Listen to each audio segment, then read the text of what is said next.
The other day I was at the cinema. This guy orders nachos and he's got this big thing of nachos with cheese sauce dripped over the top. It smells delicious. It looks incredible. And then I could see popcorn and people getting this nice, I mean, it's all the show and oh, it smells so good. And then somebody even had cotton candy. It's just, it's like, wow, it's delighting the senses. But the thing is that when I try the nachos or try the popcorn, it doesn't hit the spot. It doesn't satisfy me. It doesn't feel great. When I eat a lot of it, I feel heavy and bleh. I don't feel alive and awake. And not only that, it's like it doesn't, even the flavor is not quite there. And especially the nachos completely miss the point. And I get that a lot with fast food. You've got, I went to KFC about a year ago, last time I was in fast food, I think. And it just didn't hit it for me.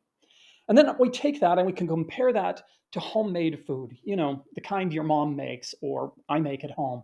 Things that are always good, but sometimes you get a little tired of. Sometimes, you want to try some of that fancy food, that little bit something else. Well, to me, it's like marketing versus sales. Marketing is like the fast food. It's the glamour, it's the glitz, it's the show, it's the sensation. It builds you up. Yeah. But does it satisfy you? Now it can. It really can satisfy you. But you've got to have the sales. Sales or satisfaction. That's the homemade, homegrown food, the food that will sustain you and feels good. But it sometimes gets a little boring. That's kind of the difference that I see. And the thing is I started a lot in the glamour and the glitz and the marketing thing because I like that. It's sensational. But it doesn't pull it through. It doesn't have the sales. So now I go into sales and I learn a lot. I'm like, wow, the things that they teach in sales, a lot of people in marketing should learn this because this is so important for it. Simple things like tracking your sales and knowing how many sales you're making and when you're not, what your average is. These sorts of things are really important. So I would say, as a pro tip, something that can help marketers really learn marketing, start looking at sales. I started reading sales books and I found so many good ideas for marketing.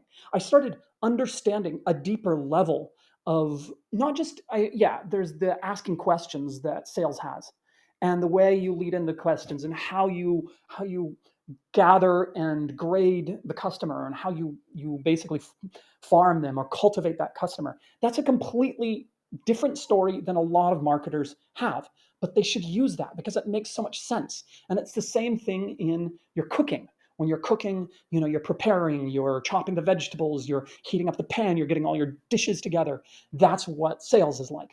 It seems like a lot of prep work, but it can create a lot of good hearty meals, a lot of good things that will satisfy you and fulfill you. And you got to do the same with the marketing. You got to make that prep work. You got to get there and start to understand the customer in a different way, not just have the glamour and the glitz. And there's some other tips that I'll be talking about a little bit more. But for right now, I would like marketing to look a little bit more at sales, and for sales to take a little bit of the marketing, because sales doesn't always have to be boring and just, homegrown food. It can be, or homemade food. It can be something a little bit more glamoury, a little more glitzy, a little bit more puffery, a little bit more jazz and putting on the Ritz, that kind of thing. So just start sharing, start talking to each other, because oftentimes they sort of have their own separate places and they don't see that there's a lot of connection and communication between the two. And they look at, okay, this is the creative and that is the boring stuff, or they're in, no, we need to be working together. So that's just a tip for you on what I see happening in both small companies and big ones all across the board. And I also see that people don't really know the difference and where to start. They really go together. There isn't one or the other. They're both food. They both need to be sustaining the business. Think about that while you look into how to create an awesome business for your company. That's all I got for you now. If you have a similar experience or whatever experience you have, let me know and leave a comment, leave a like, whatever that works for you. I'll be talking to you soon.